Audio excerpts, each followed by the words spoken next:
আসসালামু আলাইকুম রহমতুল্লাহ। এক দরিদ্র বড় লোকের সাথে বা তার মালিকের সাথে তার সম্পর্ক খুব ভালো।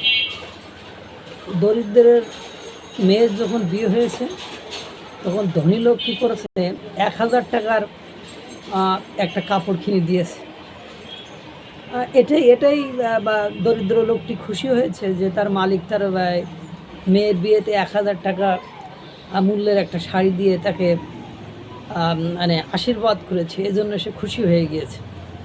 এবার ওই ধনী লোকের যখন মেয়ের বিয়ে হচ্ছে তখন এই কাজের গোয়াকে ধনী লোকটা বলছে, দেখ আমার মেয়ের কিন্তু বিয়ে, যেন তেন গিফট দিস না। তো তখন গরিব লোকটা কী করলো, তার মূল্যবান শাশুড়ির দেওয়া অলংকারটি বিক্রি করে তাকে 50,000 টাকার একটা গিফট দিল। লাভ হলো না? 49,000 টাকা লাভ হলো। এখন ঘটনা হয়েছে, মাঝে মাঝে দেখবেন গ্যাসের দাম, বিদ্যুতের দাম 100% বাড়ানোর পরে এবার পাবলিক কী করে, আন্দোলন করার পরে 20% কমায়। তাহলে যা বেড়েছিল তাতে এখনও আছে কত, 80% আছে। অর্থাৎ এই 20% কমানোর পরে আবার সরকার আবার ফুটানি করে বলেন, দেখছো 20% কমাইছে, আমরা জনবান্ধব সরকার। কিন্তু বাড়াইছিল কিন্তু 100, কমাইছে কত, 20। লাভ হলো? লাভ কিন্তু হলো না, জনগণের সেই মারাটাই খাইল। তেমনি এবার যে বাজেট হলো, বাজেটে 5% সুবিধা বাড়ালো, 15%, 5% সুবিধা জনগণকে দিল, কিন্তু 15% ভ্যাট বাড়াইলো। লাভটা কী হলো? 10% লাভ হয়েছে কার? সরকারের না জনগণের?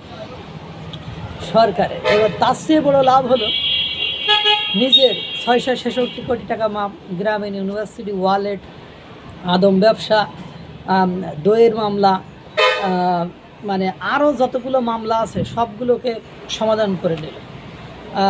গ্রামীণ ব্যাংকের 29 সাল পর্যন্ত কর মাফ করে নিল। এবার ছিল নোবেল পাওয়া যে কোটি কোটি টাকা, নোবেল পুরস্কার পাওয়া যে কোটি কোটি টাকা, এই নোবেলের টাকার করও মাফ করে নিল এবার বাজেটে। ভালোই লেগেছে। আমরা নোবেল পাবো কিনা আল্লাহই জানে। আর এটা নিয়ে আব্দুল নূর তুষার, গণমাধ্যমের ব্যক্তিত্ব ও চিকিৎসক, উনি একটা স্ট্যাটাস দিয়েছেন এরকম, বা আমি একটা ফেসবুক স্ট্যাটাস থেকে পেয়েছি, সকলেই দলে দলে নোবেল পুরস্কার পাবে আশা করি, কারণ নোবেলের টাকা করমুক্ত করা হয়েছে। অর্থাৎ নোবেল পাইলে ওর যে টাকা তার কর দিতে হবে না। সার্জিক্যাল যন্ত্রপাতির উপর কর বেড়েছে, অর্থাৎ যে চিকিৎসা অপারেশন করার জন্য যে যন্ত্রপাতি লাগে, সেই অপারেশন করা যন্ত্রপাতি মানে চিকিৎসার যন্ত্রপাতির উপর কর বেড়েছে। তো চিকিৎসার যন্ত্রপাতির উপর যদি কর বাড়ে তাহলে অপারেশন খরচ বাড়বে না কমবে? বাড়বে। তাহলে এখন কথা হলো, পরোক্ষভাবে আপনার দরিদ্র মানুষের যেটা fundamental rights to get treatment from doctors, সেইটা থেকে কিন্তু তারা ডিপ্রাইভ হলো, বঞ্চিত হলো। তারা কিন্তু দেখেন ওই যে পরোক্ষভাবে বাড়াইলো কি, সার্জিক্যাল যন্ত্রপাতি। এখন এরা তো বলবে ডাক্তার ডাকাত, হ্যাঁ, অপারেশন করতে আগে লাগতো 5,000, এখন নিচ্ছে 7,000।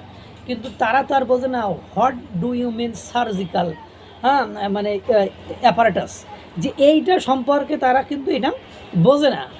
এটার কর বাড়িয়ে দিয়েছে, তো এটার কর বাড়ানোর কারণে তারা যখন অপারেশন করবে আগে 5,000 লাগলে এখন লাগবে কত, 7,000। তা ডক্টর আব্দুল নূর তুষার, গণমাধ্যম ব্যক্তিত্ব এবং রাজনৈতিক বিশ্লেষক, তিনি বলছেন যে সার্জিক্যাল যন্ত্রপাতির উপর কর বেড়েছে, টিউমার সরাতে পয়সা বেশি লাগবে, কারণ যন্ত্রপাতির কর দিতে হবে আগের চেয়ে বেশি। নোবেল পেলে কোনো কর দিতে হবে না, আমরা সবাই নোবেল পেতে চাই, আই অ্যাম এ নোবেলিয়াত। মানে বিষয়টি কোন জায়গায় যে কোন রঙ্গ তামাশায়, হাস্য তামাশায় যে ঠেকছে, এটা কিন্তু মানে বুঝতেও আর বাকি থাকে না। মানে 5% বাড়ায়, 5% সুবিধা দিয়ে 10-15% ভ্যাট বাড়ালাম, তো লাভটা কী হলো? কোনো লাভ হয়েছে? হই নাই। নিজের সুবিধাটা নিজে খুব ঠিকই সুন্দর করে নিয়ে ফেলছে। আগে তো সব সুযোগ সুবিধা নিয়েছে, এখন আবার সে নোবেলের পাওয়ার সে টাকার করও দিতে হবে না, আরও সুবিধা নিচ্ছে। চালিয়ে যান। ডক্টর মোহাম্মদ ইউনূস নির্লোভ ব্যক্তিত্ব, তার জীবদ্দশায় কোনো লোভ নেই, শুধু উনি সামনে গেলে নাস্তা খরচ হিসাবে সব কিছু লইয়া যায়, এটাই ওনার সবচেয়ে বড় মানে ব্যক্তিত্ব। আল্লাহ তাআলা এই গরিবদেরকে মারুক, আরও মারুক, আমাদেরকে একদম ধ্বংস করে দিক, না খাওয়াই মেরে ফেলুক, কিন্তু ডক্টর মোহাম্মদ ইউনূসের মতো নোবেল বিজয়ীকে এইভাবে করমুক্ত করে, মানে তারপরে গ্রামীণ ব্যাংকের করমুক্ত করে, 666 কোটি টাকা করমুক্ত করে, সব সুযোগ সুবিধা আল্লাহ তারে দিয়ে আরও তাকে ফুলিয়ে ভাবে হাজার কোটি টাকার, লক্ষ কোটি টাকার মালিক করুক, আর জনগণকে না খাওয়াই মেরে ফেলুক। আল্লাহ তাআলা সকলকে ভালো রাখুক, সুস্থ রাখুক। আসসালামু আলাইকুম ওয়া রাহমাতুল্লাহ।